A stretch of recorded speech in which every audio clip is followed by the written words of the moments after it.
Bom, antes de qualquer coisa, eu queria agradecer as pessoas que estão aqui presentes, que é, né, sábado, com certeza todo mundo aqui foi comer um fundi ontem, tomou vinho, então acordar hoje de manhã e estar aqui, enfim, queria agradecer a presença, mas eu tenho uma boa notícia para vocês que acordaram cedo, que a gente está chegando no clímax do evento. É com essas pessoas aqui, vocês vão ver hoje, tenho certeza, pelas pessoas que eu conheço, enfim, que a gente está chegando no clímax do evento.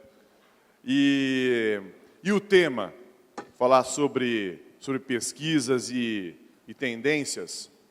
Por que eu estou brincando, mas no fundo eu estou falando sério. A educação, se a gente analisou os últimos anos, e muita gente aqui comentou isso a respeito de um passado, e algumas pessoas, obviamente, também falaram do futuro, mas a educação no Brasil mudou, se você for analisar, os últimos 15 anos, foram mudanças drásticas, foram mudanças radicais. E, por outro lado, a notícia que a gente certamente tem aqui, e a gente tem visto nos outros painéis, é que ela vai mudar muito mais nos próximos 15 anos. E quando eu estou dizendo que ela vai mudar muito mais, eu quero dizer que uma das grandes mudanças que certamente vai acontecer que vai ser necessário acontecer em todas as instituições de ensino, as instituições de ensino elas têm que ser muito mais data-driven, ou seja, a gestão será muito mais sofisticada, a gestão será muito mais complexa do que foi até agora. Se 10 anos atrás, 15 anos atrás, o desafio era você ter um mínimo de governança, era, quem sabe, você mudar uma empresa familiar para uma empresa mais profissionalizada. Esse era o tipo de desafio que todos nós enfrentamos. E eu digo enfrentamos porque, se não tivesse enfrentado, não estaríamos aqui nesse evento. A gente já teria vendido, saído ou alguma coisa assim. A partir de agora, você tem que fazer uma análise muito mais complexa, muito mais profunda, onde você vai abrir um novo campus, por quê, onde você vai investir a respeito do seu core business, enfim, como você vai usar as metodologias ativas, mensurar o quanto aquilo está impactando ou não, a própria avaliação, que hoje é uma avaliação simplesmente assim como a gente faz do aluno, o aluno ele vai lá, e eu costumo dizer isso, para encerrar só dando exemplo da avaliação, eu digo várias vezes, eu falo, se a gente for jogar um joguinho hoje, a gente pega nosso telefone, e se o joguinho, para você passar de nível, você tiver que pegar 10 bolinhas, o que acontece se você só pegar 7 bolinhas? Você tem que tentar de novo. E de novo, e de novo, e de novo, e de novo. Você vai tentar 50 vezes. E aí, a hora que você conseguir pegar as 10 bolinhas, você vai para o próximo nível. Como que é hoje a nossa avaliação dos alunos? Eles têm que tirar 10, se ele tirar 7, ele vai para o próximo nível. E a avaliação como um todo, ele só tem uma chance. Então, esse é um exemplo que a avaliação ela tem que deixar de ser feita para o professor, para o coordenador, para o chefe, ou o que quer que seja, e ela tem que ser feita, de alguma maneira, para o aluno. É um feedback para que ele possa crescer, é uma maneira que ele possa entender o quão distante ele está dos próprios objetivos dele. Não adianta coisa nenhuma você fazer alguma avaliação e depois não analisar aquilo, não refletir sobre aquilo, para que você possa evoluir. Assim como eu dei esse exemplo a respeito da avaliação dos alunos, em relação à universidade como um todo, a gente tem que analisar onde a gente está, onde a gente quer chegar, e aí entender como é esse caminho. É um pouco disso que a gente vai falar. Aqui, a hora que a gente está falando sobre tendências, sobre dados, sobre pesquisa, é um pouco do que eles fazem, do que eles analisam. São pessoas que durante toda a vida fazem essa análise para que a gente possa evoluir. Então, eu quero dizer para vocês, obrigado por terem vindo. Eu fiquei aqui falando um pouco mais para ver se chegava mais gente.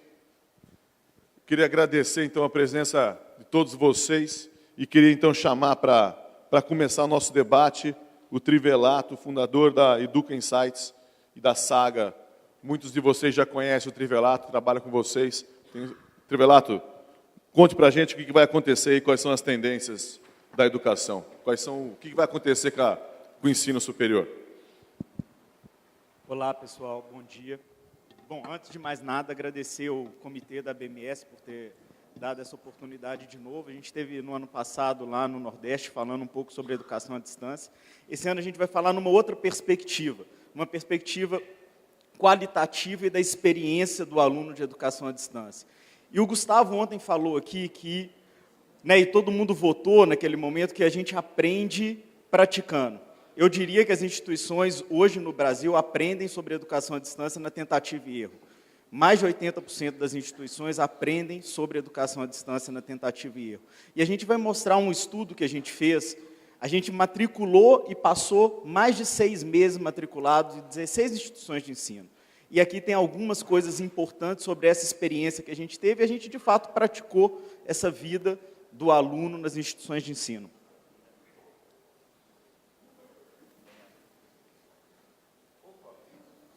Não é esse, não.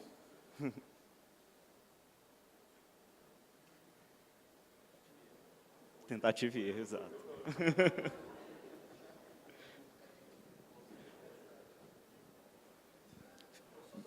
Não fui eu que errei, não, entrevelado. Felipe, ajuda ele lá.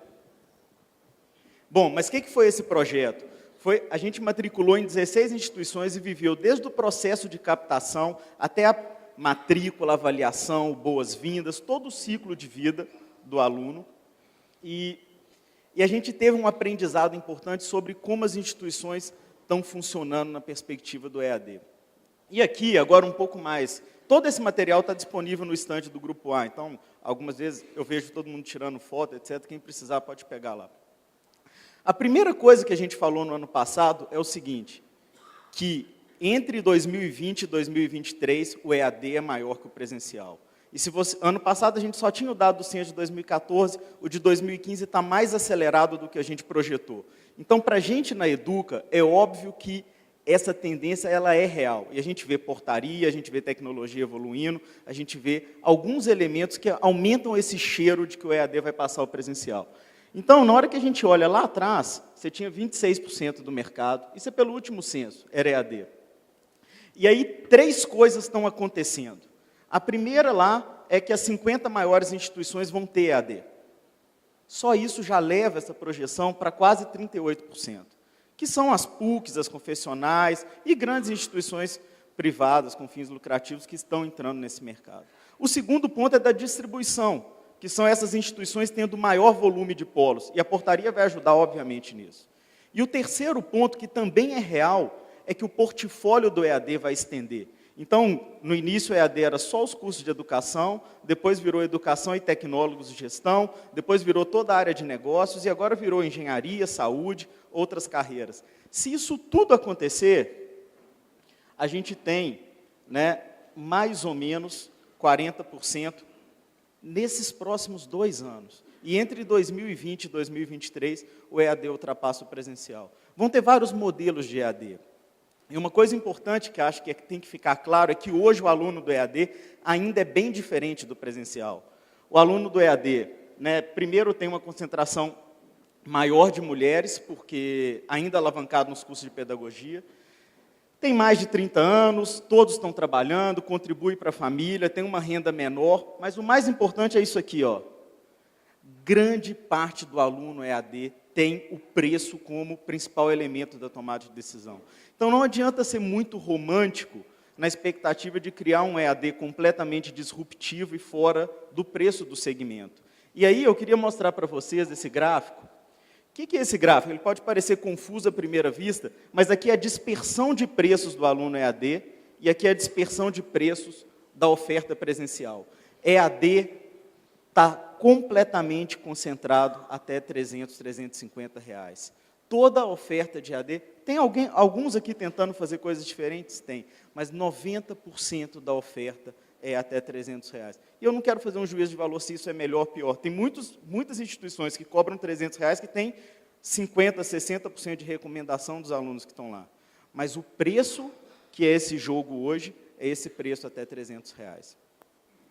E aqui é uma outra coisa importante do valor. O que é esse gráfico que a gente fez um estudo? A linha azul é a elasticidade de preço EAD e a amarela é do presencial. O que significa isso? À medida que eu aumento o preço do EAD, olha como que cai a minha escolha. No presencial ela também cai, mas cai devagar. E quando eu dou desconto, ou quando eu reduzo o preço, a minha escolha aumenta muito e é o oposto do presencial. O que significa isso? Se você erra o preço do EAD, ninguém te escolhe. Então, a sintonia fina ali é muito mais importante. E por que isso acontece?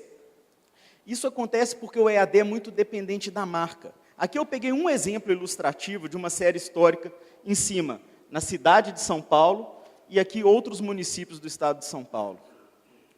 A primeira linha que está aqui, essa linha em vermelho, é a Uninove. Olha o que aconteceu com a Uninove quando ela começou a ofertar educação à distância em São Paulo. Ela cresceu 100% ano sobre ano. Durante os 4 anos, ela dobrou a base de alunos. Por quê? A Uninove é conhecida em São Paulo. Ela tem marca, ela tem campus, ela tem prédio, a infraestrutura é boa. E embaixo mostra a mesma Uninove no estado de São Paulo. Ela tem vários polos no estado de São Paulo, mas no estado de São Paulo ela não cresce tanto quanto na cidade de São Paulo. Então isso é uma outra coisa que vai acontecer. As instituições locais, quando ofertarem educação à distância, elas vão ser competitivas nos seus mercados locais. Agora, eu acho improvável que uma instituição hoje, local, se torne um player nacional sem colocar muito dinheiro e muito suor no processo. Eu acho que ela vai ter um êxito local, mas eu acho que é difícil ser um player nacional, porque esse é um processo desafiador de expansão dos polos. Então, assim, acho que, por mais que tenha o advento da portaria e alguma flexibilidade na ativação de polos, acho que o polo vai deixar de ser uma um bem de valor, vai se tornar um bem que todos vão ter acesso, mas não adianta ir muito longe da marca, a não ser que você queira investir nessa marca local. E aí, a pergunta que a gente faz é assim, tem algum espaço para diferenciar? Como que a gente diferencia num mercado que o preço é quem manda, que você tem uma pulverização de players, que você aumenta a competição, o que diferencia? E aí, nesses 6 meses matriculado nas instituições, a gente descobriu que tem algo super relevante para o aluno, que é o relacionamento. E o que é relacionamento? É o serviço associado, tanto na componente pedagógica, acadêmica, quanto na componente de como tratar o estudante. E a gente levantou essas experiências e eu vou compartilhar algumas com vocês. Aqui tem o processo do como que a gente avaliou a jornada do EAD. É um cara que pensa um pouco diferente. Então, primeiro, ele quer fazer um curso superior, depois ele vê que ele não pode pagar. Ele tem esse sonho. Se você pergunta hoje para público de 18 a 25 anos, que tem o ensino médio completo, se ele quer estudar, a resposta é 95% sim. Então, a gente não tem um problema de desejo, a gente tem um problema de possibilidade. E aí, na hora que ele vê que ele não pode pagar, ele escolhe o EAD. Aí ele fala assim, poxa, qual curso eu quero estudar? Ele não escolhe o curso lá atrás. Esse pessoal não tem o curso como uma vocação.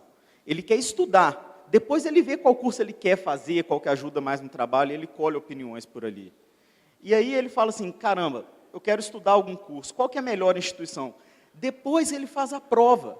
E ele tem uma percepção da melhor instituição no momento da prova. E muitas vezes, eu vou mostrar alguns exemplos aqui, a experiência de vestibular é péssima. Ele chega num local, o auxiliar do atendente leva ele para uma prova que ele faz num computador, que ninguém responde. E aí ele vai escolher a sua instituição baseado naquele momento de experiência. E aí, ele fala assim, qual foi a instituição que me impressionou mais no vestibular? E aí tem até um aspecto um pouco de glamour no vestibular. Não por ele ser difícil, mas se ele é simples demais e todo mundo passa, ele também perde um pouco do valor para ele. Não que a gente tenha que reprovar, não é isso que eu estou falando, mas se o vestibular é óbvio demais, é fácil demais, é quase um insulto para a pessoa que está ali tentando comprovar algo. E aí ele fala da aprovação, ele vai matricular, né, ele precisa resolver pendências acadêmicas, e ele começa a vida dele dentro da faculdade. Como que foi feito esse estudo? A gente matriculou em 16 instituições, isso é importante falar, 16 instituições no Brasil representam 88% da base de alunos. Então, praticamente, a gente estava onde os alunos estavam. E aí a gente fez 16 inscrições, 14 vestibulares, 12 matrículas, né, testou 12 cursos e viveu experiências de serviço nessas 12 instituições. E aí, a primeira coisa que é importante falar eu fico vendo o relógio aqui, tem muitas coisas nos slides que eu gostaria de dividir todas as experiências, mas algumas eu vou passar um pouco mais rápido. Mas o que é o serviço ideal? E aqui o ideal não vem da gente, vem do estudo que a gente fez nessas instituições. Essa barrinha em cima mostra o percentual das instituições que fazem aquilo bem feito. Tá? Então, por exemplo, um site amigável e fácil de encontrar no Google, 100% das 16 instituições fazem. Então, se você coloca lá administração na sua faculdade e você nem aparece ali na primeira página, é um problema. Né? Se coloca administração na sua cidade, você nem aparece ali, é um problema. Então, 100% das instituições é fácil de encontrar no mundo digital. E aí, né, ela tem uma ficha de inscrição fácil de usar, ela tem... Agora, olha, metade dela só tem informação sobre o curso clara. E lembra, um ponto do aluno, ele não decidiu o curso lá atrás, ele decide no durante. Então, ele precisa saber alguma coisa do curso, mas não coloca lá o seu PPC, ele não vai ler todas as páginas do seu PPC. Ele quer algo curto, rápido, claro, e que ele consiga entender ali as dimensões daquele curso com facilidade. E aí, a gente foi vivendo, olha, a convivência do lembrete para a prova, né, o polo com uma boa infraestrutura, a comunicação de aprovação, a facilidade do processo de matrícula. Olha isso aqui que deu 21%. Tutoria e a primeira experiência no mundo virtual. Só 21% das instituições ensinam como usar a plataforma. E aí eu faço um convite, faz o download de alguma coisa nova que você não domina.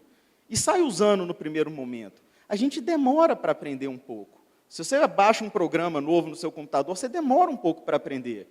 E a gente ignora que o aluno precisa de alguma ajuda. Então ele entra lá, ele está na aula. Ninguém parou, ninguém explicou como começa, como que é a avaliação, como que é o processo, como que é o fluxo, se ele precisa de ajuda, o que faz. Só 1/5 das instituições fazem isso.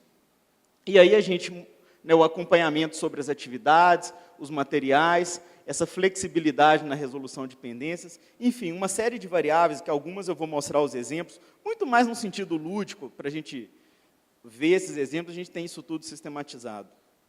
E aí a primeira coisa que a gente foi observar é essa ficha de inscrição rápida. E aí a ficha de inscrição é intuitiva, tem que ser ágil e tem que ter informações. E aí o primeiro exemplo que a gente pega, sempre a gente construiu a apresentação com um exemplo negativo e um positivo. E obviamente eu não estou falando aqui as instituições, porque isso não faz sentido. Lá no final eu mostro as melhores em cada item. A ficha de inscrição... Olha essa ficha de inscrição, ela tem uma informação aqui embaixo de título de eleitor, zona, país, passaporte. Provavelmente esse cara tem um polo no exterior. Mas não precisa deixar ali, porque quem anda com passaporte na mão? Quantas pessoas da classe C2D têm passaporte? Para que o passaporte? Não faz sentido ter isso ali. E aqui está uma boa ficha de inscrição.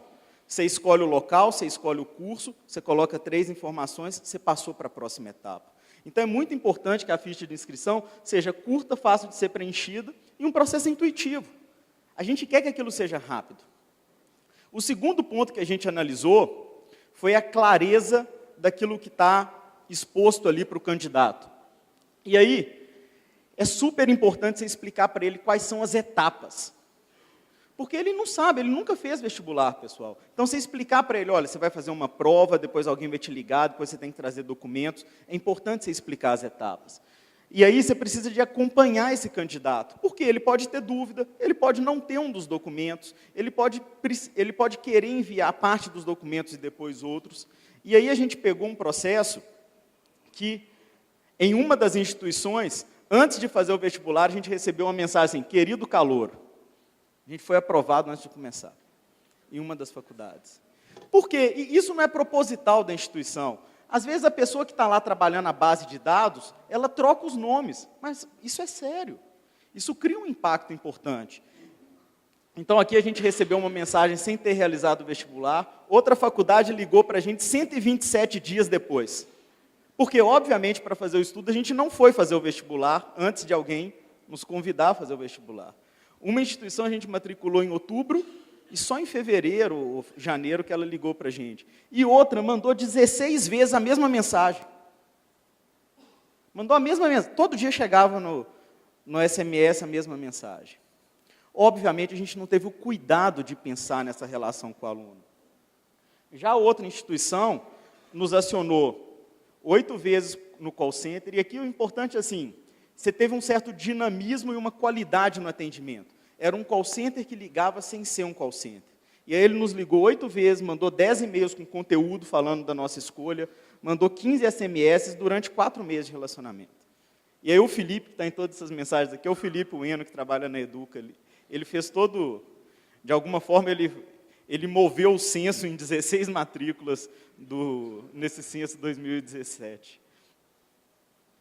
O outro ponto que a gente olhou foi essa experiência do polo, né?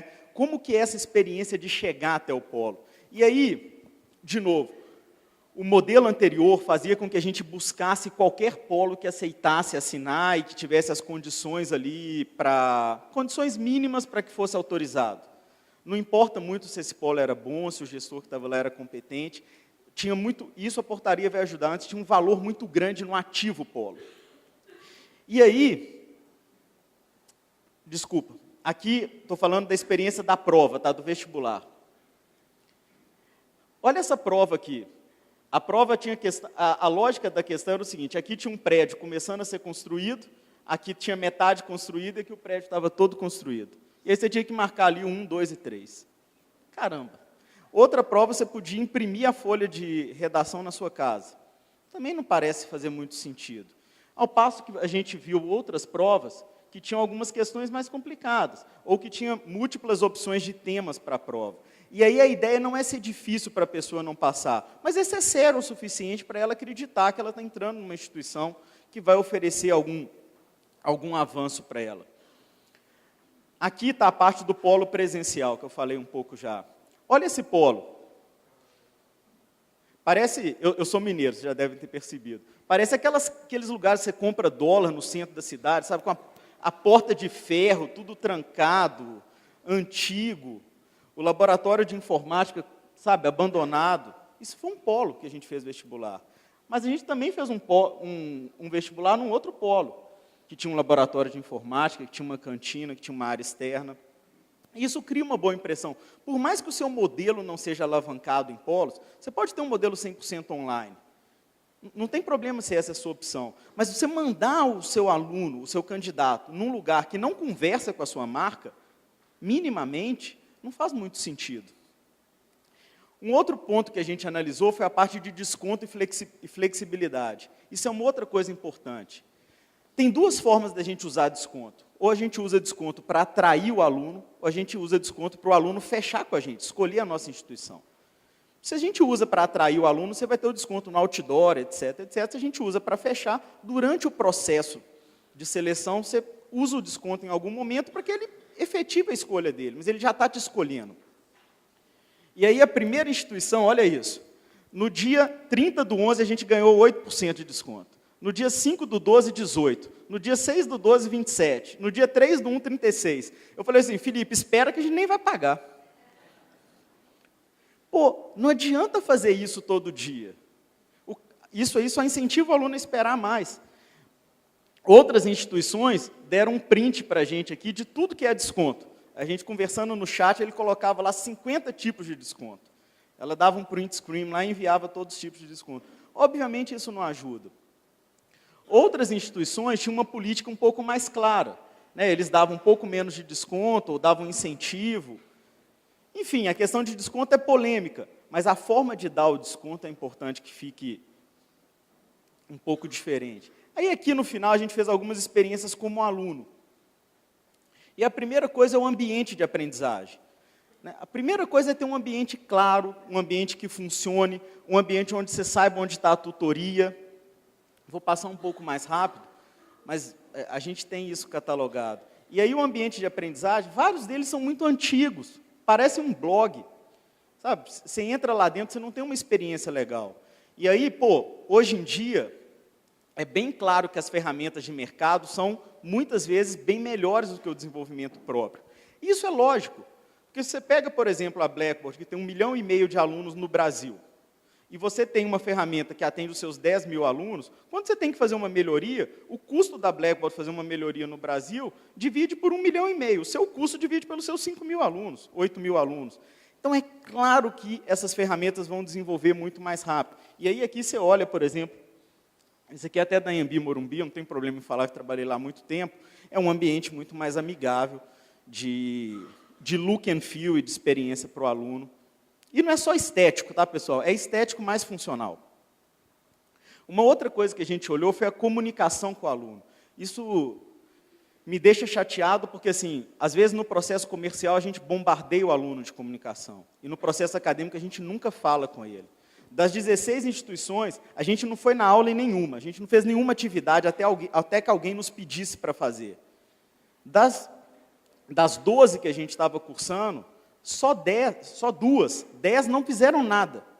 A gente, durante 3 meses, nem entrou na plataforma, ninguém fez nada. 2 nos procuraram, ligaram, avisaram das atividades, perguntaram, a gente estava tendo dúvida. E é claro, quando o aluno faz isso, ele evade. Aqui está o calendário, o amarelinho aqui são as interações comerciais. Olha como que a interação comercial funcionou bem. E aqui, essa instituição que está aqui, está mapeada desculpa.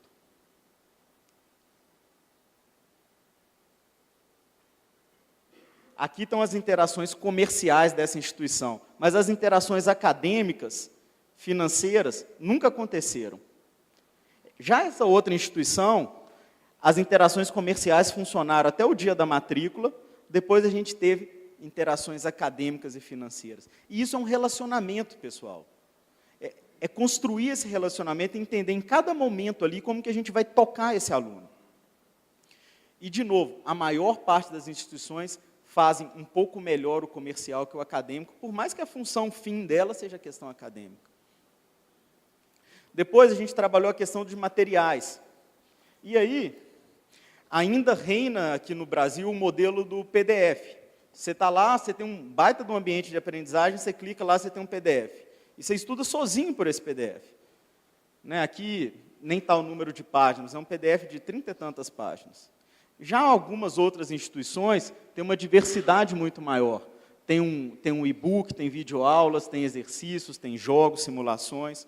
Torna a vida do aluno mais dinâmica. E também facilita o professor para guiar o aluno numa trilha de aprendizagem que faça mais sentido para ele. Uma outra coisa que a gente fez foi avaliar os tutores. Então, a gente postava dúvidas. E aqui é engraçado, a gente postou uma dúvida para esse tutor e falou, olha, sou aluno novo, não me programei direito e eu estou atrasado. Aí o tutor falou assim, vai no Polo. O tutor pegou e falou assim, não, vai no Polo que o Polo resolve para você. Já a outra instituição respondeu em menos de 1 minuto. Tudo bem, aí você pode falar assim, pô, Trivelato, mas uma faculdade de 100 mil alunos pode ter uma tutoria mais atuante do que uma faculdade menor. Mas essa faculdade respondeu em 1 minuto a dúvida. Ou seja, tinha alguém online ali para me atender e me ajudar. E, claro, esse aluno, na hora que ele está estudando, ele precisa de algum atendimento. Por quê? Porque ele só vai estudar de novo 1 ou 2 dias depois, no espaço de tempo dele.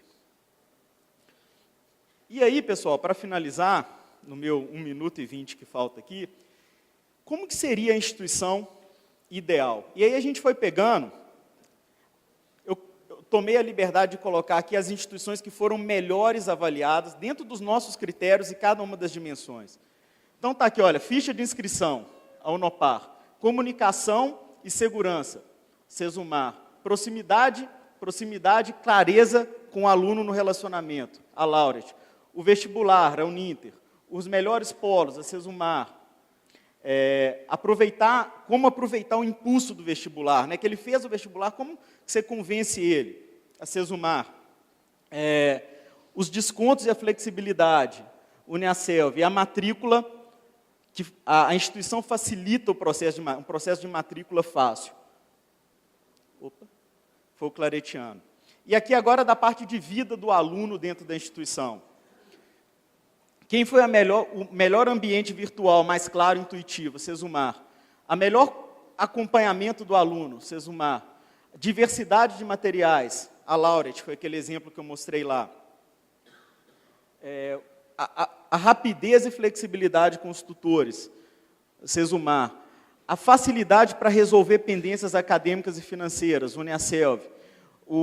A flexibilidade para renegociar e voltar à sua vida regular, a Unopar.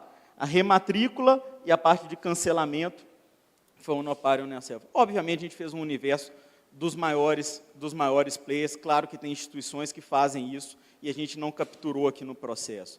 Mas, enfim, eu queria só colocar como um ponto isso da experiência. Sabe, muitas vezes eu converso com pessoas que estão à frente do EAD das instituições e eles não estão matriculados em nenhuma escola. Não pode. Quem quer entrar no mundo do EAD tem que ter as pessoas das instituições matriculadas nas outras. Acho que isso é o mínimo para aprender um pouquinho mais sobre essa indústria. E aqui, só para encerrar, hoje a Educa, a gente faz um número de entrevistas e pesquisas enormes. A gente entrevistou 76 mil alunos no ano passado, 38 mercados, 83% do volume do país a gente entrevistou. E só para encerrar, a gente está lançando agora a análise setorial, em parceria com o Grupo A, 100% gratuita. Então, a gente já tem alguns fascículos resumidos, o lançamento vai ser agora em junho, mas, assim, quem quiser, tem mais de 100 cópias dos fascículos lá, a gente colocou uma série de dados aqui, essa apresentação também está disponível. Enfim, muito obrigado pelo tempo e por acordar cedo. Obrigado, Trivelato. Eu falei para vocês que valia a pena. Quem acordou cedo ia valer a pena, não foi? É ou não é? Viram? Valeu a pena. Quem não chegou, perdeu. Todas as... é verdade.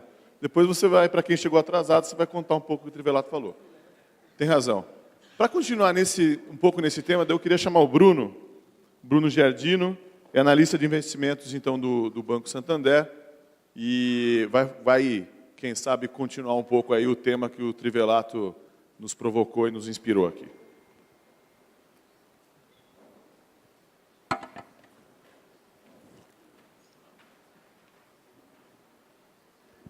Bom dia a todos. Bom dia. Bom, antes de mais nada, eu queria agradecer a oportunidade de fazer um discurso aqui e apresentar alguns dados que são a base do meu trabalho. Alguns de vocês já me conhecem, recebem os meus relatórios. Quem ainda não recebe, quiser, eu vou deixar meu e-mail no final.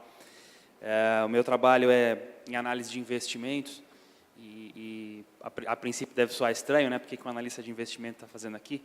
Mas eu já acompanho essa indústria há bastante tempo e uma das nossas intenções ao analisar, a fazer recomendações de investimento em empresas de capital aberto é estudar a indústria. Então, eu estou todos os dias, há quase 10 anos, aprendendo com vocês, e acho que para mim é uma honra poder vir aqui e compartilhar um pouco das minhas análises. Então, vamos iniciar.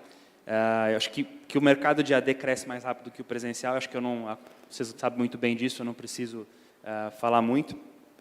Mas uma outra coisa que chama atenção nesse mercado, além da questão do crescimento, é a questão da consolidação. E esse gráfico que eu trago aqui, os primeiros dois gráficos, mostram um pouco como é que foi a evolução de mercado, market share dos principais players nos últimos 5 anos. Tá?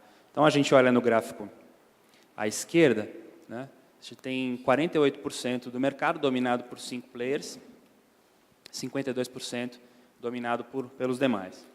Quando a gente olha a mesma foto em 2015, aqui são 72% dominado pelos grandes, que são essencialmente players nacionais, e 28% pelos outros. Ou seja, houve uma certa concentração nesse mercado, né? E até mesmo com a troca de players, né? A gente tinha players importantes aqui, como o Uber e o Uniteams, que deixaram de ser relevantes em nível nacional e deram lugar a outros. E eu vou mostrar um pouco de como essa tendência ocorreu. Aqui é um chart que mostra a evolução do posicionamento de cada um deles. E aqui eu destaco os 5 principais, né, que são a Croton, o NIP, o Ninter, Estácio e agora o Uniaselv. Como é que isso evoluiu ao longo do tempo? Então, acho que... E mais importante, por que isso aconteceu, né? Então, tem 2 fatores importantes aqui. O primeiro deles, a questão da dificuldade de aprovação de novos polos, que a gente chama de barreira regulatória. Isso, talvez daqui a um ano a gente já esteja num ambiente totalmente diferente, devido ao novo decreto que saiu ontem, e aí acho que a gente vai ter uma sessão para discutir isso com mais detalhe, mas certamente pode haver uma nova mudança aqui depois desse marco. Mas o interessante mostrar aqui que foi basicamente uma questão de barreiras regulatórias, né, barreiras de mercado, por causa da regulação, e acesso a capital. Esse foi um segundo ponto muito importante, porque tudo isso aqui, grande parte disso aqui aconteceu por consolidação. Então, as flechinhas aqui vermelhas são movimentos de M&A. Né? O Nopar, líder em 2010, foi adquirida pela Croton no final de 2011. Aí a Croton se tornou o player número 1. Depois teve a aquisição aqui da Uniaselv em 2012. 2014, efetivação da fusão com a Anhanguera, então ela traz a Uniderp para a base. E aí, 2014 para 2015, ela teve que fazer a venda da Uniaselv por exigência do CAD. Então, ela perdeu um pedacinho aqui, mas continuou como líder de mercado. E aí, a Uniaselv volta a aparecer como um player isolado número 5. E aí, outros movimentos foram parecidos. Por exemplo, o movimento da Estácio, né, que começou em 2009, em 2010 já aparecia como 11ª, foi crescendo. Em 2014, teve a fusão com a comprou a Uniceb, saltou para número 2, depois caiu um pouquinho, mas enfim, está ali entre os primeiros. Os outros movimentos foram até, de certa forma, mais orgânicos, mas a gente nota que houve uma influência muito grande do movimento de M&A. E a partir de 2012, veio uma tendência diferente no mercado, ou seja, de reabertura do mercado com novos polos, o volume de credenciamentos passou a aumentar.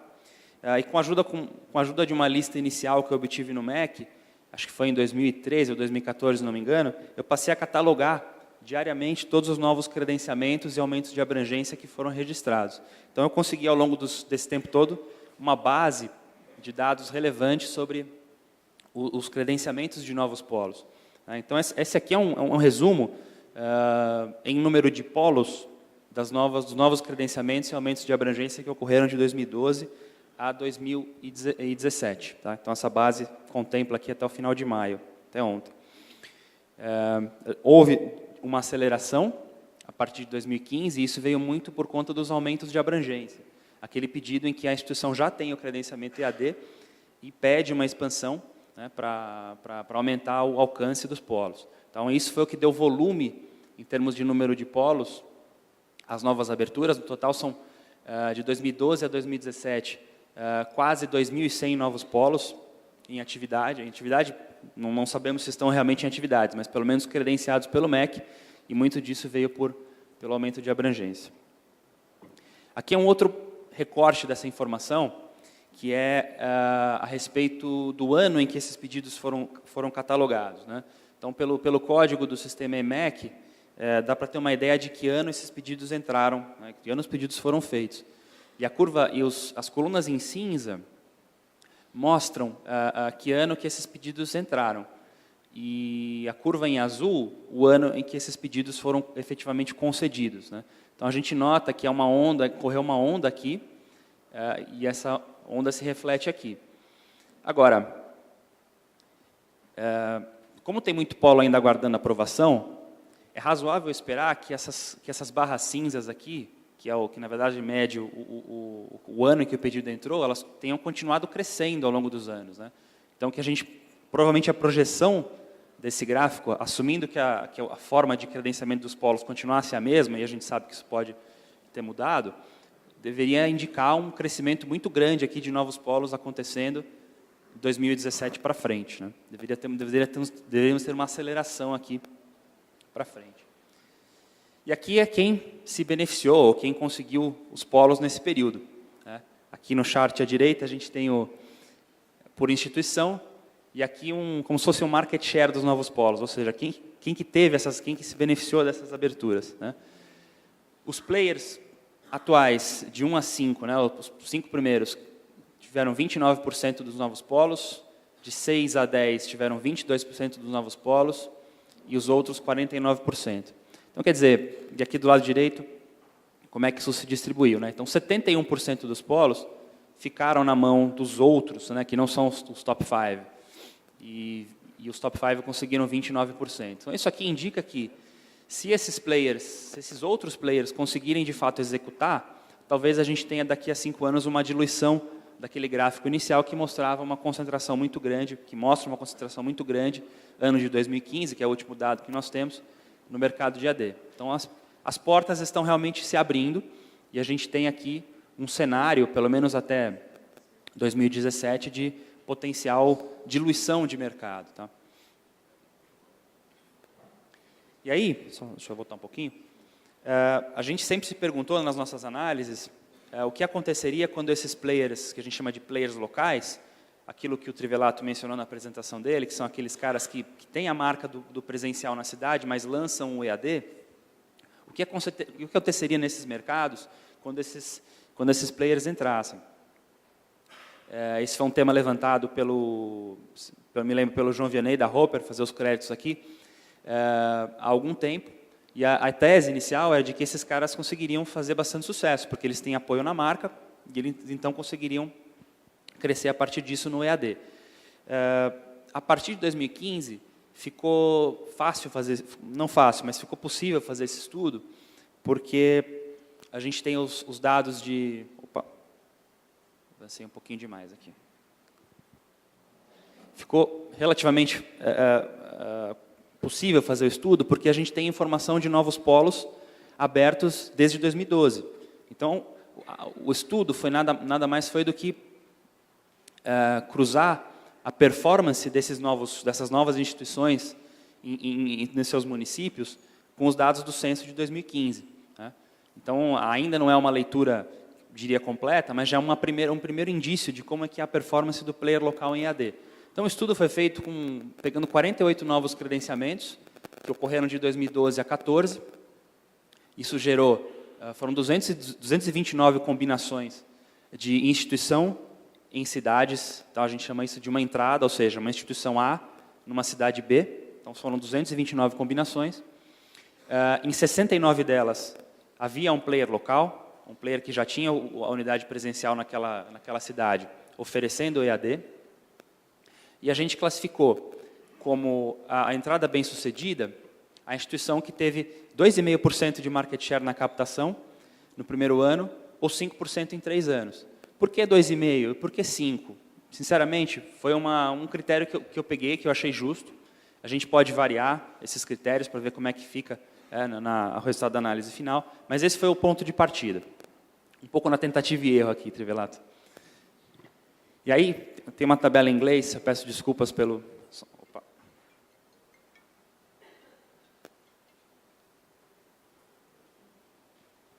Desculpa. Aí a gente tem aqui uma tabela em inglês, peço desculpas por isso, mas eu vou interpretá-la aqui para vocês. Apenas 43% dessas entradas foram bem-sucedidas. Tá? Do total de 229, 69 foram de players locais, e apenas em 30 delas, os players conseguiram atingir aquelas marcas que eu citei no slide anterior. Então, isso dá 43%. Se eu fizesse uma barra mais alta, né, ou seja, 5% de market share de captação no primeiro ano, ou 10% no terceiro ano, eu teria um percentual ainda menor de 28%. Então, acho que a primeira conclusão aqui é que a AD não é só uma questão de credenciamento, não é só uma questão de acesso, é também uma questão de execução.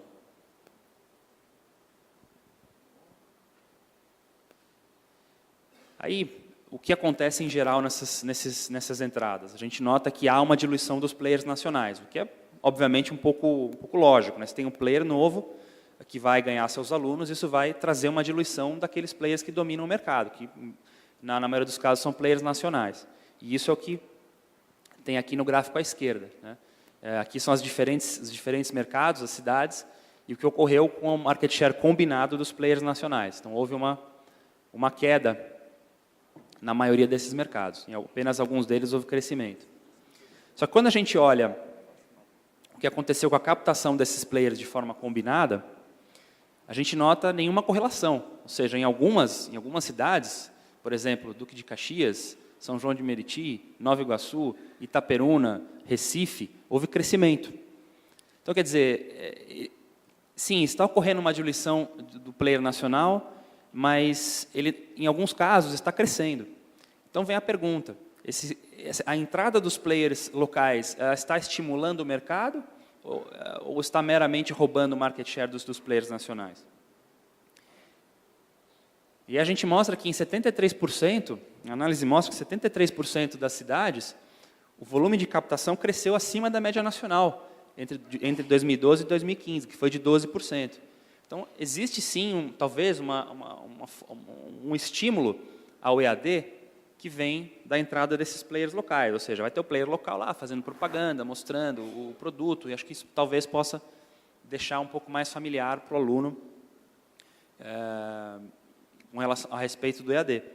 Pode estar ocorrendo também uma questão de oferecimento de novos cursos, né, outros fatores que possam fazer o mercado crescer. Mas eu acho que a conclusão principal aqui da análise é que a entrada das players locais não necessariamente vão ser suficientes para ameaçar a dominância dos players nacionais. E aí acho que a gente tem que refletir muito aqui do que eu estou mostrando à luz do novo decreto de EAD, do novo marco regulatório, que vai trazer uma mudança na forma como os players locais pensam o EAD. E eu tenho que atestar também que, a exemplo do Trivelato, também já fiz as minhas análises empíricas, né? já me matriculei em algumas instituições, então eu atesto aqui um pouco do que ele colocou na apresentação dele. Aqui é só um quadro resumo, né, dos players considerados. Na verdade, aqui estão os players que conseguiram passar essa barreira do crescimento. Então, aqui está pequeno, talvez vocês não consigam ler daí do fundo. E a gente nota que tem uma variedade, tem players nacionais, como o Cruzeiro do Sul, como a SER, como o Unigran Rio, tem a UNA aqui, também tem players locais que conseguiram fazer sucesso, né? Players que conseguiram apenas aquele polo na sua cidade e conseguiram crescer. Bom, era isso que eu tinha para compartilhar com vocês. Aqui está meu contato, tá? Se quiserem receber a apresentação ou passar a receber meus relatórios, eu estou à disposição. Mais uma vez, obrigado pelo convite. Foi um prazer. Obrigado, Bruno. Bom, e agora para encerrar essa nossa parte aqui, eu queria então convidar o Mauro para falar um pouco então sobre, agora mudando um pouco de assunto a respeito das pesquisas de EAD. Vamos mudar o assunto, Mauro? Vou mudar, mas é relacionado com o que vocês fazem também, obviamente. Eu queria primeiro agradecer ao convite da BMS, parabenizá-los por esse evento excelente, agradecer a vocês por estarem aqui depois do fundido, vinho de ontem à noite. E imagino que muitos de vocês devem estar se perguntando o que um médico faz num congresso de educação superior e principalmente num painel sobre tendências de ensino e tendências da educação. Fato é que em qualquer sociedade minimamente desenvolvida, todos nós temos dois anseios muito básicos por saúde e educação. E nenhum dos projetos que eu ouvi nos últimos dias, e ouvi agora há pouco, tem qualquer sustentação se não houver indivíduos saudáveis. Nós, já há muito tempo, para aqueles que se lembram, não confiamos na nossa saúde pública, desde o INPS, do INAMPES, e mesmo com a promulgação da Constituição de 88, o modelo que o SUS coloca é extremamente bonito, mas praticamente não funciona de uma maneira razoável.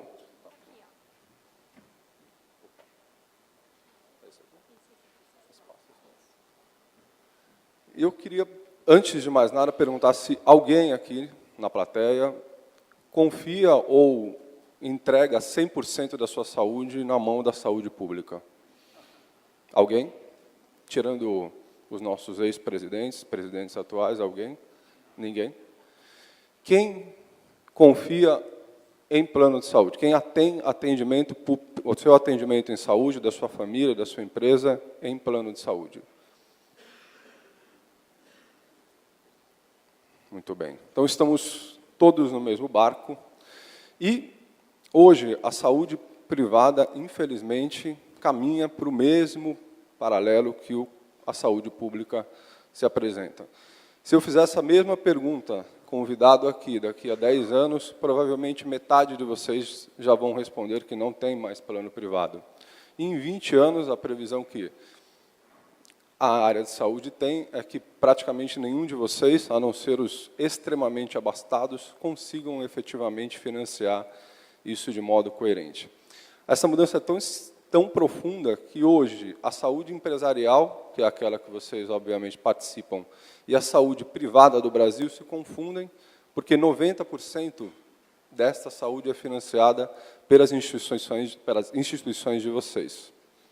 E, obviamente, o bolso de vocês, por mais profundo que seja, em um determinado momento não tem como custear algo que hoje já custa no Brasil aproximadamente até 8% do faturamento da sua empresa. Nós temos aproximadamente 9% do PIB já alocado no mercado de saúde suplementar, no mercado de saúde privada. E quando eu falo de mercado de saúde privada, não estou falando só de plano de saúde. Eu não tenho plano, eu não pago plano, então a minha instituição está fora dessa discussão. Na verdade, é 8%. O plano de saúde representa entre 2,5% e 3% dessa fatia, e o resto é com despesas que muitas vezes vocês sequer têm ideia de que acontece, e que é o que efetivamente acaba gerando um círculo extremamente vicioso de despesas elevadas e receitas limitadas. Por quê? Se vocês gastam 8% do faturamento de vocês, 9% do PIB, todo mundo aqui custeia o seu plano mensalmente, seja parcial, seja totalmente, e esse recurso é tão caro. Por que todo ano alguém bate lá na sua porta? Se você tem um plano ainda raramente individual, a ANS acabou de dizer que ela vai reajustar em até 14% o seu plano esse ano. Por que no âmbito empresarial tem empresas que recebem solicitações de reajuste de 80%, 90%, 40%, sendo que acho muito difícil qualquer um de vocês conseguirem efetivamente reajustar as suas mensalidades e as suas cobranças nesta ordem, como eu acabei de ver aqui. Todos vocês estão procurando maneiras de reter alunos a um custo acessível e num mercado extremamente competitivo como o de vocês. Alguns motivos para isso, e eu separei para que fique mais fácil para quem não está ambientado com o meio, em 3 grandes momentos da nossa saúde privada. Na década de 70, os primeiros planos de saúde saíram no ABC Paulista, para perto de 1950, mas quando eles começaram efetivamente a tornarem figuras mais significativas, com a fundação da Mil, a própria Amico, que hoje já não existe mais, nós tínhamos um mercado completamente sem regulação. O que significava que, se você comprasse um plano de saúde nessa época, você sabia como ele começava, mas não sabia como ele acabava. Não havia nenhuma regulamentação que fizesse com que a operadora te permitisse ou tivesse que oferecer a você um mínimo de cobertura. E o que acontecia em muitas ocasiões é que um indivíduo, por exemplo, tinha um infarto, ele ia para a UTI. Na UTI, ele descobria que no 15º dia, quando ele estava quase melhorando, ele tinha que sair dali, porque ele não tinha mais cobertura. Ele tinha um infarto em seguida por conta disso. Com esse infarto em seguida, ele recebia alta, se ele conseguisse passar por tudo isso, e aí ele precisava de uma assistência fora. Tentava fisioterapia, não cobria. Tentava fono, não cobria. Se passasse por tudo isso, sem enlouquecer, ele não conseguia ter atendimento psiquiátrico e psicológico, porque também não era coberto naquela época. E aí era mais barato. Muitos de vocês, certamente, como a minha família também tinha planos individuais, Blue Life, Golden Cross, por acaso também não existem mais. E, basicamente, 70% dessa despesa era custeada por vocês, como pessoa física e família. Meu pai pagava o meu plano de saúde. Hoje, 90% desse financiamento foi transformado numa despesa que é pago pelas suas instituições, sejam vocês sócios, donos, funcionários, mas vocês, essencialmente, dependem muito dela para continuar tendo assistência. A segunda causa principal e o segundo marco significativo foi... Em 1998, o então ministro José Serra ministro do presidente Fernando Henrique, desenhou uma lei, que é a Lei 9656, de 1998, que implantou, em 1999, um novo estágio na nossa saúde privada. Ela garantia para os usuários um rol mínimo de coberturas, uma lista que todas as operadoras teriam que fornecer, então você sabia exatamente o que você comprava, e, principalmente, ela garantia que novos procedimentos essenciais para a boa manutenção fossem incluídos no rol. Isso é muito legal para todo mundo que usa, mas para quem paga, isso criou um descompasso significativo no dia a dia, com um modelo de gestão que até hoje é o mesmo modelo usado lá em 1970. A gente simplesmente, com toda a tecnologia que nós vemos hoje em diversas áreas, a tecnologia de gestão médica e a saúde empresarial ficou parada num tempo muito para trás desse daqui. E nós associamos a isso, essa diferença de preço, a um fenômeno, um novo indicador chamado inflação médica, que este ano está prevista em 22%. Se vocês lembrarem as promessas do ministro Meirelles, a nossa meta de inflação é de 4,65%. E, obviamente, nós tivemos, nesta mesma época, um pouco antes disso, a superdesvalorização do dólar, depois do Plano Real. Atrelamos muitos dos nossos custos ao dólar, por tecnologias importadas, novas medicações, prótese, órteses e por aí vai, e mudamos completamente o financiamento disso através do custeio de vocês. Obviamente, nesse mesmo período, nós tivemos algo significativo no Brasil, entre 1950 e o ano de 2020 agora, o aumento significativo da nossa população idosa. Hoje nós já temos uma pirâmide demográfica muito similar à pirâmide de outros países, como, por exemplo, os países europeus, e até uma previsão de chegarmos próximo à pirâmide do Japão. Isso é importante porque em 2040 a gente espera ter 60 milhões de pessoas consideradas idosas, e elas custam até 8 vezes mais do que os nossos jovens de primeira fase. Nós temos cada vez menos crianças sustentando um sistema e cada vez mais idosos gastando, não similarmente e não coincidentemente, com o mesmo problema que temos na Previdência Social. Exatamente a mesma questão acontece na saúde hoje. Além disso, a mudança de perfil de adoecimento. Antigamente, as pessoas morriam de tuberculose, morriam de HIV, morriam de AIDS, morriam atropeladas, morriam por crimes no Brasil diretamente ligados a causas externas. E hoje, as pessoas adoecem numa velocidade muito menor, principalmente por doenças do aparelho circulatório e neoplasias, que têm muito mais possibilidades de sobrevida a partir de agora, tornando o indivíduo cada vez mais caro para o sistema. É ótimo, todos nós vamos viver mais, temos mais possibilidades de tratamento, mas sem nenhuma ação relacionada ao custeio disso, nós vamos chegar todos ao mesmo lugar, sem qualquer possibilidade de atendimento pelo sistema que a gente tem desenhado. E, por fim, obviamente, não bastasse nada do que já disse, o mercado passou a se concentrar, e o marco dessa concentração foi a compra da Medial pela Amil em 2007. A Amil, então, já era líder de planos no Brasil. Comprando a Medial, que era a terceira, ela se tornou uma operadora praticamente dominante, e, a partir daí, o mercado passou por uma fase de consolidação que ainda acontece nesse período, mas na qual praticamente 4 grandes players, aqui está faltando um player do Nordeste muito significativo, mas que aí 5 grandes players hoje dominam todo o mercado. E como é que isso afeta a vida de vocês diretamente? Na pessoa física, você praticamente não consegue comprar nenhum plano individual em lugar nenhum.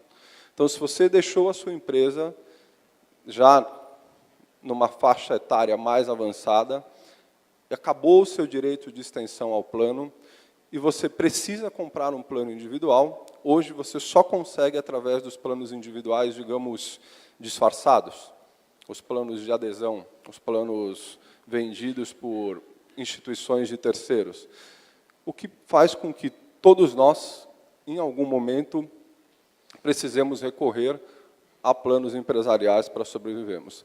E esta discussão da concentração acabou tornando uma das condições que as empresas mais usavam para reduzir custo, que era a troca de fornecedor, praticamente se tornou impossível quando você olha instituições que muitos de vocês aqui têm, com alcance nacional, com um número grande de funcionários, distribuídos em vários estados.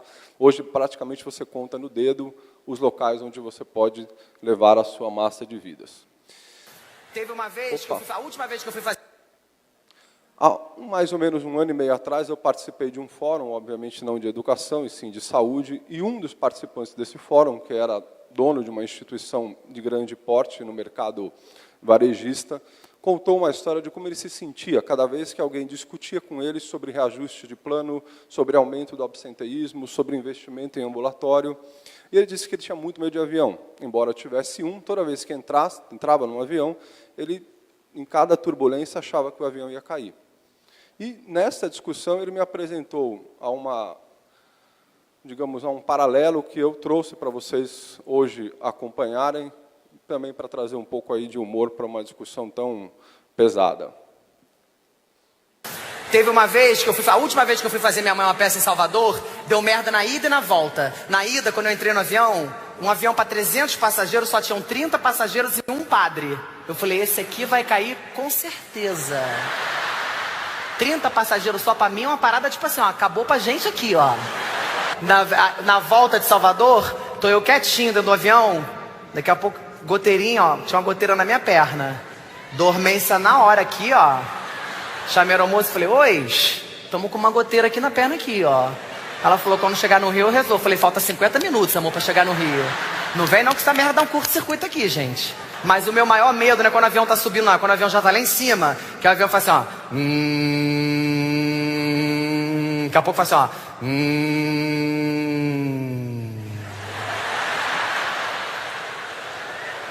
Vai cair!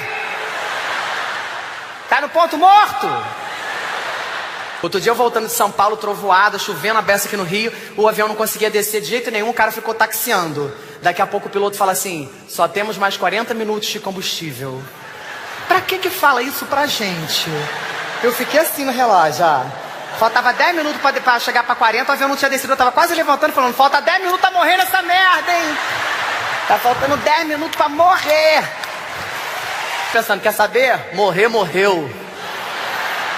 Eu tenho muito medo de avião. Eu tinha uma amiga, que ela não tinha medo, uma produtora que ela não tinha medo nenhum de avião, porque uma vez o avião dela, ela voltando da Suíça, o avião dela pegou fogo na asa. Imagina você pegar fogo na asa, você tá no avião, aqui ó, pegando fogo na asa, aqui ó.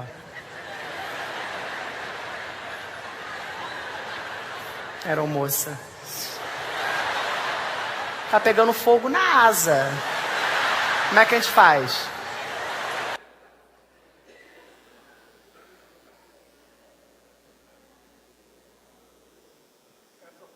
Que ele usou comigo. Toda vez que eu escuto alguém me perguntar sobre saúde, sobre financiamento, eu tenho a impressão que está pegando fogo na asa. Como é que faz? Tem solução? Como é que a gente lida isso? Como é que o mundo tem lidado com isso? E como algumas poucas empresas no Brasil já têm se destacado nesse tipo de gestão para mudar esse panorama que eu falei para vocês até agora. Primeiro, é tirar da frente a questão de que saúde não tem preço, mas tem custo. Medicina custa muito caro, como vocês percebem. Tem muita gente que ainda acredita de que por saúde nós temos que fazer tudo. E realmente eu concordo com vocês. Como médico, dentro dos limites da ética, a gente investe até o limite possível. Mas todo mundo esquece que dentro disso alguém precisa pagar essa conta extremamente cara. A segunda questão é que o volume que o brasileiro utiliza de saúde privada não tem comparativo em lugar nenhum no mundo. Entre 2014 e 2015 foram 269 milhões de consultas para 40 milhões de pessoas. 730 milhões de exames complementares para 20 milhões de pessoas que efetivamente usaram. E 8 milhões de internações. Somando um total de 1,4 bilhões de procedimentos realizados, sem controle de custo algum. Eu escutei muitos de vocês falarem que nós estamos num momento, escutei ontem, escutei hoje, escutei na discussão dos impostos, escutei o Daniel falar agora há pouco que nós estamos numa mudança muito significativa no país, nas instituições, e no saúde eu garanto para vocês que essa não é uma época de mudança, e sim uma mudança significativa de época que, baseado no que fizermos agora, nós vamos definir como é que isso vai ser realizado nos próximos 10 a 20 anos. Isso está acontecendo enquanto conversamos aqui. Como isso tem acontecido? O que eu faço, Mauro? Como é que isso muda na minha empresa? Como é que isso muda no meu dia a dia? Primeiro é que você tem que parar de achar que o custo da sua saúde na empresa é igual à fatura do plano. Isso é mentira. Se alguém conta isso para você, diga para ele que é mentira. É uma parte disso. Mas, essencialmente, o que você tem que se preocupar é com o resto do custo. Se você aqui dá plano de saúde a seu funcionário, não importa em qual percentual, e acha que o seu custo de fatura é R$1, eu garanto a você que você gasta mais 40 centavos por vida, por mês, com o que você não enxerga. Você paga imposto sobre adoecimento, você paga o absenteísmo, a substituição desse funcionário, o treinamento dele. Isso tudo simplesmente é ignorado, como se bastasse que a fatura do plano fosse paga a cada ano. Em seguida, o segundo dos piores erros que eu considero é a forma como hoje nós lidamos com a saúde do trabalho, com a medicina ocupacional. Hoje, a medicina ocupacional cumpre basicamente a lei. Você finge que paga... Imagina, tem gente que paga R$9 por um exame médico. Aqui, 9. E aí o cara acha que o médico, por R$9, faz uma consulta decente. Mas quando ele precisa de um médico, ele paga 1.000 na consulta. E acha que os 9 lidam com o próprio empregado, ou com ele mesmo, porque ele também faz exame lá dentro. Esses R$9, amigo, é o que define o risco que o seu colaborador tem quando ele ingressa na sua empresa. Você olha o CPF dele, o nome da mãe, a cor da roupa, o cabelo, se ele se porta bem, se ele não se porta. Olha até se ele é magro, se cheira cigarro ou não, mas esquece completamente de acessar o risco, que é a maior despesa que você tem hoje depois da folha salarial. Esquece completamente disso. A tua grande oportunidade de colocar o colaborador à frente de um médico que é contratado por você, capaz de acessar o risco e definir o que você faz com ele no futuro, você simplesmente, ou a grande maioria das empresas, ignoram. E fingem ou entendem que que a saúde são departamentos completamente compartimentados, estanques, sem nenhuma relação entre um e outro. E, finalmente, eu ouvi muito, todo mundo aqui fala de tecnologia, olhando os expositores lá fora, a tecnologia é a grande aliada. Hoje, grande parte do que nós fazemos relacionados à gestão em saúde está fortemente ancorado em tecnologia, porém, quando nós olhamos como vocês se comportam, como vocês evoluem as instituições de ensino hoje, eu encontro o Google Education, a Microsoft, vi ontem as soluções da TOTUS Educacional, vi em outras ocasiões as soluções relacionadas à robótica da Lego, mas, quando trata-se da saúde empresarial, a saúde da sua empresa, a ferramenta mais avançada, além do papel de pão, que os gestores atuais usam é o Excel. Eles lidam com uma quantidade de dinheiro e de procedimentos absurdos através de uma planilha de Excel. Podem perceber que é completamente impossível usar isso para lidar com um problema de tamanha gravidade. Eu ultrapassei meu tempo, vou pedir mais 3 minutos para encerrar com vocês. O que mais tem sido feito hoje, fora do Brasil e por algumas instituições do Brasil, para mudar esse cenário? É um método que não, por acaso, é chamado de MMA, porque é uma luta diária para que se consiga implantá-lo. Mapeamento, monitoramento e ação. É imperativo, como vocês já perceberam, que vocês compreendam o risco e acessem esse risco adequadamente, seja por mapeamento, por perfil de saúde, seja por obtenção de informações relacionadas à saúde ocupacional, seja por informações de compra de medicação, seja por utilização de inúmeras ferramentas disponíveis que, através de algoritmos complexos, possam efetivamente mensurar o teu risco e indicar o que você faz com cada grupo estratificado da sua população, titulares e dependentes. Não podemos esquecer das famílias de vocês, obviamente. E, através disso, por exemplo, a minha companhia, eu faço monitoramento através de smartwatches, para quem tem indicação.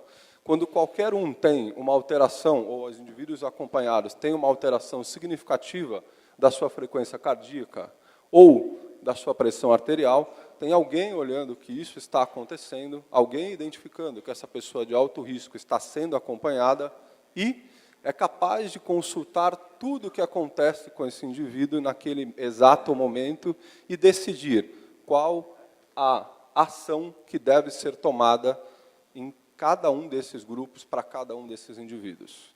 Isso leva ao modelo que nós chamamos de sustentável através de saúde integrada, que é o que mais traz resultados para vocês, riscos mensurados, pessoas comprometidas com esse modelo mutual e, principalmente, um equilíbrio de resultado que vocês tanto precisam. Desculpem a demora, obrigado pela oportunidade, espero encontrá-los numa próxima ocasião. Bom dia. Obrigado, Mauro. Obrigado. Bom, como o Mauro pegou 3 minutos dos seus 10, você tem 7 minutos, né? Para resumir, já pode ir encaminhando para lá enquanto eu vou falando. Queria então convidar o Bruno. Para quem não chegou no começo da palestra, no começo aqui nos escutou o Trivelato, o Bruno. Então agora o outro Bruno vai fazer uma síntese rápida. Como eu fiquei aqui falando uns 30 segundos, você tem 6 minutos e 30 segundos para você fazer a sua síntese. Obrigado. Pronto. Acabei. Bom dia a todos. É um prazer estar aqui com vocês. Eu quero fazer rapidamente, então, uma saudação especial ao Janguier, né, presidente. E nossas lutas, eu sei que a Séries deve estar aí já, né, o nosso secretário, dizer que as nossas lutas da BRAF, quando falávamos da diferença entre faculdades, universidades, centros universitários, melhorou, mas não está onde a gente queria. É importante colocar isso. Quero fazer um agradecimento rápido, especial também ao Celso Nesquier e toda a equipe. É muito interessante quando a gente projeta um evento e vê esse evento acontecendo. E quero fazer também uma saudação ao professor Eugênio, presidente da FENEP, que graças à FENEP, fazer parte da FENEP, eu ingressei na ABMS. E por fim, uma saudação especial a todos vocês. É um prazer tê-los aqui no nosso estado, né, no Rio Grande do Sul. Esperem que vocês estiquem, né, depois do evento, aproveitem o final de semana para estar aqui com a gente. Quero dizer que, como presidente do Cinep, eu costumo negociar com professores. Quero dizer que tentei negociar com São Pedro um tempo melhor, mas não fui muito feliz nessa negociação, mas mesmo assim vocês vão poder aproveitar a nossa Serra Gaúcha. Antes de passar para o resumo, eu quero só traçar algumas pequenas premissas. A primeira premissa é que eu vou ter menos tempo do que eu ia ter, né? A segunda premissa é que é uma vantagem poder ser o sintetizador desse momento, porque muitos de vocês perderam o início. Então, vocês vão ter que prestar atenção no que eu vou falar. A terceira premissa é o seguinte: vocês não vieram aqui para me ouvir. Então, é muito engraçado falar com uma plateia que não veio para ouvir a gente, né? Mas vamos tentar mesmo assim. Quero dizer também, professor Hermes, que eu anotei a sua frase de ontem, achei muito interessante, né? Se você não sabe quando parar de falar, né, não comece, porque vai ser complicado. E, além disso, eu vou tentar não dar a minha opinião, o que vai ser muito difícil. Bom, então vamos lá. Eu vou dividir com vocês as minhas notas que eu tomei, né? Eu gosto muito de tomar notas, então eu quero dividir, começando pela apresentação do Crivelato. Em primeiro lugar, parabéns pela pesquisa, interessantíssimo. Eu acho que quando a gente trabalha com dados, com gerenciamento de informações, é fundamental. A primeira informação que eu quero dividir com vocês, para quem não assistiu, é que o EAD nós estamos aprendendo em tentativa e erro. E o pior é que não é só no EAD, né? Tem muita coisa que a gente está aprendendo tentativa e erro. E, em segundo lugar, eu quero informar para vocês que quando nós estivermos no 15º CEBESP, o EAD já vai ter superado o número de alunos da educação presencial. É por aí, né? Pelos números que o senhor passou. Então, daqui a 5 anos, mais ou menos, nós já vamos ter mais alunos de EAD no Brasil do que presenciais. Eu acho muito interessante também a colocação de que hoje o diferencial do EAD está no preço. Esse é o diferencial no EAD e ele não vai poder se manter com esse diferencial. E o diferencial ele vai migrar para o relacionamento, né? Que as interações que nós vamos ter com os nossos alunos, que vão ser o nosso ponto principal para quem estudou gestão de qualidade, né? Aqueles momentos da verdade que a gente estudava logo que começou a gestão da qualidade. E que esses momentos de contato com os nossos alunos, eles têm que ser inesquecíveis, né? E os momentos, aqueles momentos do EAD, né, eles têm que ser cercados de clareza e têm que ser extremamente intuitivos. Isso é bastante importante. E, para terminar a minha síntese da primeira fala, espero que eu tenha captado bem as informações, eu quero dizer que eu já vi o professor Wilson aqui, ele deve ter ficado muito feliz com a apresentação, né, professor Wilson? Né, quem assistiu, o professor Wilson da Unicesumar deve ter ficado bastante satisfeito com a apresentação. Seguindo, vou passar para a fala do Bruno, né, meu xará, né, Bruno? Ele coloca uma coisa em relação ao mercado de EAD, que ele é um mercado em consolidação e com bastante movimento, né? Um mercado que eu diria que está com a entrada de muitos players novos, né? Um aumento significativo de polos, e eu achei, Bruno, muito interessante aquela parte onde tu colocaste a questão da entrada dos players locais. É muito interessante, eu sei que tem muitas instituições, vou citar até o Barbieri, né, teve agora os polos dele autorizados, então, a questão dos players locais vezes os players nacionais, né, isso é bastante interessante, que é importante que a gente esteja atento a isso. Na verdade, não houve uma divisão, né, não houve uma divisão daquele mercado, mas sim o fato de que nós tendo a entrada de players locais, isso faz com que aumente o número de pessoas no EAD, e não que se dividam aqueles que já estão lá. Então, a entrada de players locais é importante não só para os players locais, como para os grandes players, porque acaba atingindo mais pessoas. Indo para... Gente, esse cronômetro aqui é muito rápido, eu acho que... Pergunto, não mandou acelerar, Daniel, esse cronômetro aqui, não? Mas vamos lá. Chegando já no Mauro, saúde tem preço. Mauro, eu acho que todos nós, quando falavas em saúde, nós certamente olhávamos para nossas instituições. Eu acho que é um mercado muito parecido, né? Nós trabalhamos de uma maneira muito parecida, e me preocupei com algumas falas, se eu tivesse, né? A primeira delas, que a saúde privada está caminhando para ficar igual à saúde pública. Isso, como usuário da saúde privada, me deixou bastante preocupado. E como eu já disse, né, tu colocaste que nós estamos em uma fase de consolidação. Eu acho que está muito parecido com o que nós estamos vivendo na parte da educação. E para mim, eu vou querer usar uma frase tua, né, para que a gente possa encaminhar já, que tu coloca assim: saúde não tem preço, mas medicina tem custo. A gente podia tranquilamente transformar essa frase para o seguinte: ensino não tem preço, mas o MEIAS tem custo. Né? Então, a gente vai seguindo nessa linha. E, por fim, eu acho que foi muito interessante, porque para fazer o fechamento, tu colocaste que, hoje em dia, né, um método de gestão sofisticado é muito importante. E o Daniel, quando abriu o evento, ele colocou que nós estamos tendo que, cada vez, ter uma gestão mais complexa e sofisticada. Então, eu acho que acabamos começando da mesma maneira que nós terminamos. E, antes de terminar, já terminei minha síntese, ainda tenho 2 minutos, coisa boa, eu quero...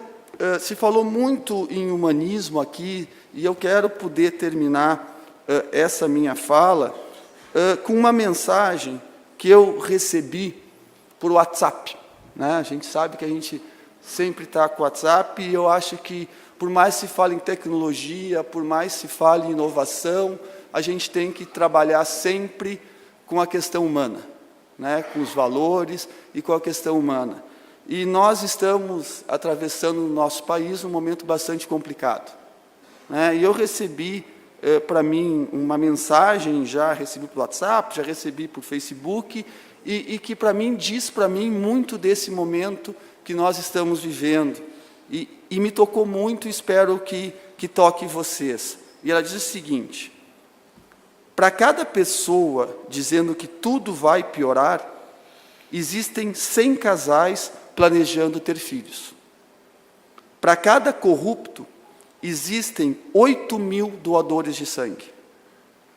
Enquanto alguns destroem o meio ambiente, 98% das latinhas de alumínio já são recicladas no Brasil. Na internet, a palavra amor tem mais resultado do que medo.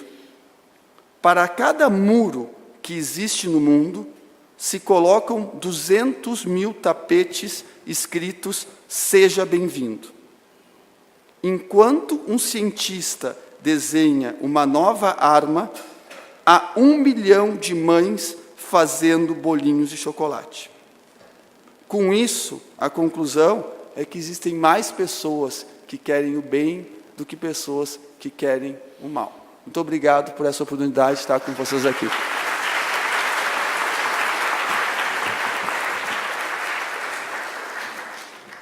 Obrigado, Bruno. Incrível sua síntese. De coração. Eu queria, antes da gente dar os brindes aqui para os palestrantes, eu queria agradecer então a presença de todos vocês. Eu queria agradecer a palestra. Eu falei que ia ser o clímax do evento, mas a gente tem uma outra também que vai ser bacana agora, a próxima. Recomendo que todo mundo também assista, mas enfim, queria então agradecer o Trivelato, o Bruno, o Mauro, a síntese incrível e como você fechou a síntese. Para encerrar, eu queria só, enfim, fazer uma reflexão com vocês em 2 minutos. Você estava dizendo um pouco da educação, e você fez analogia, né, a educação, como é importante. Nós, que estamos aqui nesse evento, hoje, e esses dias que a gente ficou aqui em Gramado, a gente trabalha com a coisa, quem sabe, mais importante de uma pessoa, que é o sonho das pessoas que estudam conosco. Quando você mata o sonho de alguém, você está fazendo com que essa pessoa apenas exista e não viva. A diferença entre você simplesmente existir ou viver é você sonhar e acreditar que você pode fazer algo diferente. Essa é a responsabilidade que todos nós assumimos quando escolhemos trabalhar com educação. Todos os meses, muitas pessoas a gente se encontra em Brasília. Brasília hoje é um ponto de encontro de eventos como esse. Se a gente tem a responsabilidade de trabalhar com sonhos, de trabalhar com o que seja a coisa mais, importante desse país, porque esse país ele só vai conseguir crescer, só vai conseguir superar esse momento que a gente está com educação, através da educação, através dos professores. Eu queria então convidá-los, em nome da BMS, como vice-presidente da BMS, em nome das pessoas da Anacel, a Mabri está me olhando, do Hermes, eu estou falando das pessoas. Este fórum ele é realizado para que a gente possa dividir, compartilhar, crescermos juntos, mais do que concorrentes.